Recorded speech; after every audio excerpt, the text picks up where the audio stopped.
অবন ঠাকুরের আঁকা ভারত মাতার ছবি। নিজের ভাষণে বাংলা বাঙালি নিয়ে মমতার অভিযোগের জবাব দিয়ে দিলেন প্রধানমন্ত্রী। প্রধানমন্ত্রীর জবাবে কপালে চিন্তার ভাঁজ মুখ্যমন্ত্রী মমতা বন্দ্যোপাধ্যায়ের। কিন্তু এমন কি বললেন প্রধানমন্ত্রী যার জেরে এত জল ঘোলা হচ্ছে? দুর্গাপুরের মঞ্চ থেকে ঠিক কোন বার্তা দিলেন? মোদির ভাষণে এই কথা শোনার পর কি প্রতিক্রিয়া মুখ্যমন্ত্রী মমতা বন্দ্যোপাধ্যায়ের? দেখুন, লোকসভা নির্বাচনের প্রেক্ষাপটে পশ্চিমবঙ্গ রাজনৈতিকভাবে ক্রমে উত্তপ্ত হয়ে উঠছে। সেই উত্তাপের মাঝে এদিন দুর্গাপুর থেকে পশ্চিমবঙ্গের তৃণমূল কংগ্রেসের সরকারকে একের পর এক বিষয়ে কড়া ভাষায় আক্রমণ করলেন প্রধানমন্ত্রী নরেন্দ্র মোদী।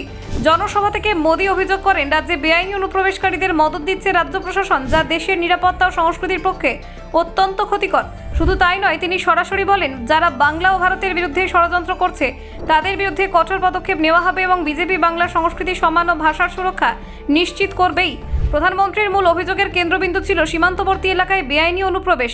মোদির দাবি, যারা বেআইনি উপায়ে বাংলাদেশ থেকে ভারতে প্রবেশ করছে এবং ভারতের নাগরিক নন তাদের বিরুদ্ধে কড়া আইন প্রয়োগ করা হবে। তিনি বলেন, ভারত কারো আশ্রয়দাতা হবে না যারা দেশের প্রতি অনুগত নয়।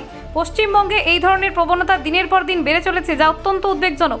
তিনি আরও বলেন, যারা ভোট ব্যাংকের রাজনীতি করে সীমান্ত খোলামেলা করে রাখছে এবং এদের আশ্রয় দিচ্ছে, তারা আসলে দেশের সার্বভৌমত্বের বিরুদ্ধে কাজ করছে। এই প্রসঙ্গে তৃণমূল কংগ্রেসকেও সরাসরি দায়ী করেন প্রধানমন্ত্রী।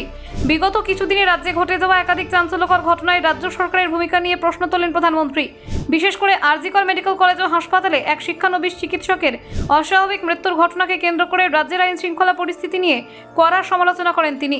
মোদির অভিযোগ, একজন চিকিৎসা কর্মী নিজের কাজের জায়গাতেই যদি নিরাপদ না থাকেন, সেটাই প্রমাণ করে প্রশাসনের ব্যর্থতা। রাজ্য সরকার প্রমাণ লোপাটে লিপ্ত এবং অভিযুক্তদের আড়াল করছে। তিনি এই ঘটনার পূর্ণাঙ্গ তদন্তের দাবি জানান এবং বলেন, বাংলার মা বোনেরা যেন কোথাওই আর নিরাপদ নেই। প্রধানমন্ত্রী তার ভাষণে বলেন, জয় মা কালী, জয় মা দুর্গা। এই বাংলার শক্তির প্রতীক। বিজেপি সেই শক্তিকে সম্মান করে, ভালোবাসে এবং রক্ষা করার জন্য প্রতিশ্রুতিবদ্ধ। মোদী আরও বলেন, বাংলা ভাষা কেবল এক ভাষা নয়, এটি ভারতবর্ষের আত্মার অংশ। এই ভাষাকে আমরা শাস্ত্রীয় মর্যাদা দেওয়ার জন্য সব রকম প্রয়াস চালাবো। তিনি অভিযোগ করেন, বর্তমান রাজ্য সরকার সংস্কৃতি ও ঐতিহ্যকে রাজনৈতিক স্বার্থে ব্যবহার করছে এবং বাংলার গৌরবময় ইতিহাসকে বিকৃত করার চেষ্টা করছে।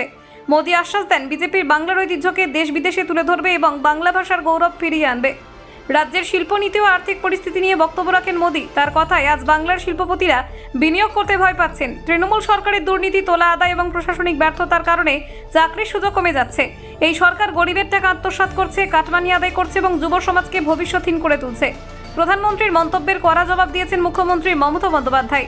তিনি বলেন, বাঙালিদের বিরুদ্ধে এক ষড়যন্ত্র চলছে। বিজেপি প্রতিনিয়ত বাংলাভাষীদের বাংলাদেশি তকমা দিয়ে অপমান করছে। মমতা প্রশ্ন তোলেন, কেউ যদি বাংলা ভাষায় কথা বলেন তাহলে কি তিনি বিদেশি হয়ে যান? বিজেপি কি এবার বাংলা ভাষা এবং বাঙালিত্বের বিরোধিতা শুরু করলো? Bureau report, news prime Times.